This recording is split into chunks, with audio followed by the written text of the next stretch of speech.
আসসালামু আলাইকুম ওয়া রাহমাতুল্লাহি ওয়া বারাকাতুহু। সম্মানিত দিনী ভাই বোনেরা, আশা করছি আল্লাহ তাআলার অশেষ রহমতে আপনারা সকলেই ভালো আছেন।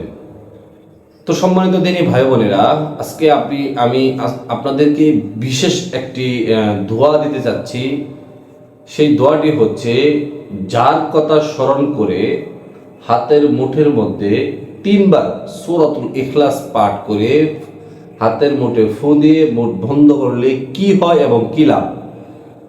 তো সম্মানিত দিনী ভাই বোনেরা, সেই বিষয়টাই আজকে আমি আপনাদেরকে সুন্দরভাবে বুঝিয়ে দিব এবং আপনারা এই আমলটি কখন করবেন, কিভাবে করবেন, সব কিছুই কিন্তু আমি আজকে আপনাদেরকে এই ভিডিওতে শিখিয়ে দিব। তো সম্মানিত দিনী ভাই বোনেরা, আমার এই নূর হোলি মিডিয়া চ্যানেলটিতে যারা এখনো নতুন রয়েছেন, এখনো সাবস্ক্রাইব করেন নাই, অবশ্যই আপনারা সকলে আমার এই নূর হোলি মিডিয়া চ্যানেলটিকে সাবস্ক্রাইব করে রাখবেন, কারণ আমার এই নূর হোলি মিডিয়া চ্যানেলটিতে আরও নতুন নতুন ভিডিও আসতেই থাকবে। তো সম্মানিত দিনী ভাই বোনেরা, আমি যে আমলটির কথা বলেছি, যার কথা স্মরণ করে আপনি 3 বার সূরাতুল ইখলাস পাঠ করে হাতের তালুতে ফু দিয়ে মুঠ করলে কি লাভ এবং কি উপকারিতা হবে আপনার, সেই বিষয়ে কিন্তু আজকে আমি আপনাদের সামনে আলোচনা করব। এবং আপনি আমলটি কখন করবেন, কিভাবে করবেন, সব কিছুই আজকে আমি এই ভিডিওতে আপনাকে শিখিয়ে দিব। তো এখন কথা হচ্ছে, সম্মানিত দিনী ভাই বোনেরা, এখন কথা হচ্ছে আমলটি করতে গেলে আমি কিভাবে শুরু করব। একটি কথা আপনাকে মনে রাখতে হবে, এই আমলটি করতে গেলে প্রথমে আপনাকে যে কাজটি করতে হবে সেটি হচ্ছে, আপনার যদি পবিত্র না থাকেন, আপনাকে পবিত্রতা অর্জন করে নিতে হবে। আপনি ভালো করে ওযু করে আপনি পবিত্রতা অর্জন করে নেবেন।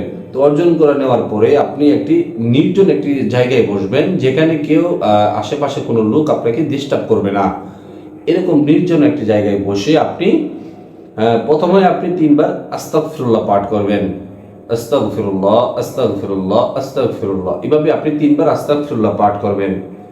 তো 3 বার আস্তাগফিরুল্লাহ পাঠ করার পরে আপনি দ্বিতীয় যে কাজটি করবেন সেটি হচ্ছে, আপনি দুরুদ ইব্রাহিম, আমরা যে নামাজের অবস্থায় নামাজ যখন পড়ি আমরা তখন যে একটা দুরূদ শরীফ পাঠ করি, আল্লাহুম্মা সাল্লি আলা মুহাম্মাদ ওয়া আলা আলি মুহাম্মাদ কামা সাল্লাইতা আলা ইব্রাহিম ওয়া আলা আলি ইব্রাহিম ইন্নাকা হামিদুম মাজিদ। ভিডিওটা ছোট হবে বলে আমি সংক্ষিপ্ত করেছি, আপনারা পুরোটাই 3 বার পাঠ করবেন। এখন কথা হচ্ছে, আমরা অনেকেই আছি যে আমি দুরূদ শরীফটা আমরা পারি না, সেই ক্ষেত্রে আমরা কি করব, সেই ক্ষেত্রে আপনারা ছোট একটি দুরূদ শরীফ রয়েছে, আমি সেটা বলে দিচ্ছি। সাল্লাল্লাহু আলাইহি ওয়াসাল্লাম, সাল্লাল্লাহু আলাইহি ওয়াসাল্লাম, ভালো করে শুনবেন, খেয়াল করবেন। সাল্লাল্লাহু আলাইহি ওয়াসাল্লাম, এই যে ছোট যে দুরূদ শরীফটি, এটি আপনারা 3 বার পাঠ করবেন।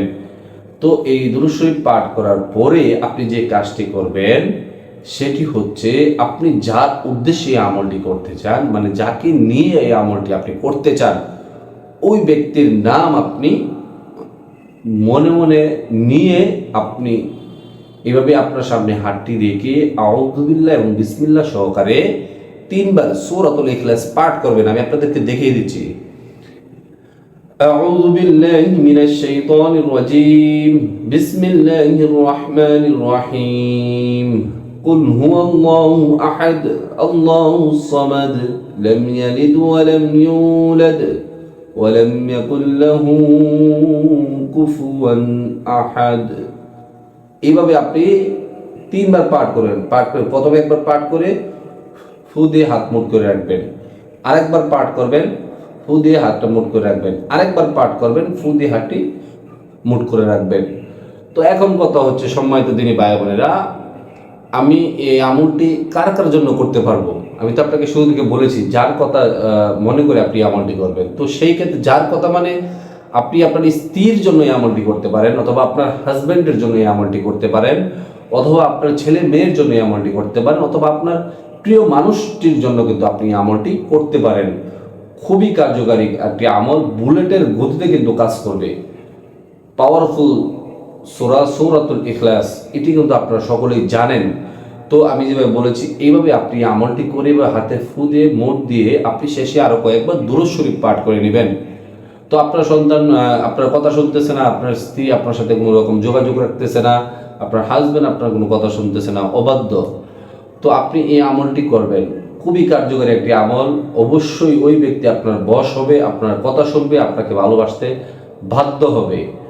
তো এইভাবে আপনি ফু দিয়ে শেষে আরো কয়েকবার দুরূদ শরীফ পাঠ করে আপনি সরাসরি দুই হাত তুলে আল্লাহ তাআলার কাছে চোখের পানি ছেড়ে আল্লাহ তাআলার কাছে আপনি চাইতে থাকবেন, হে আল্লাহ, আপনার রাজি খুশি করে আপনার সন্তুষ্টির জন্য আমি আপনার কাছে এই আমলটি করেছি। আপনি যদি আমার নিয়ত খুবই আরেকটি কথা, আপনার নিয়তটা কিন্তু আপনাকে সহি হতে হবে, যেন আল্লাহ তাআলা গ্রহণযোগ্য হয়। তো আল্লাহ তাআলার কাছে দুই হাত তুলে আল্লাহ তাআলার আপনি কান্নাকাটি করে চাইবেন যে আল্লাহ, আমার সন্তানাদিকে আপনি আমার কথা শুনে চলার মতো তৌফিক দান করুন, আমার হাজব্যান্ডকে আপনি আমার করে দিন, আমার স্ত্রীকে আপনি আমার করে দিন, আমার প্রিয় মানুষটাকে আমি যেন হালালভাবে করে পাই সেই ব্যবস্থা আপনি করে দিন। এইভাবে আপনি দোয়া করবেন, ইনশাআল্লাহ আল্লাহ তাআলা আপনার দোয়া কবুল করবেন। তো আশা করছি আমি আজকে আপনাদেরকে বুঝাতে পেরেছি, সহি শুদ্ধভাবে কিন্তু আপনাদেরকে আমলটি করতে হবে। তো আজকের মতো এই পর্যন্তই, আল্লাহ হাফেজ।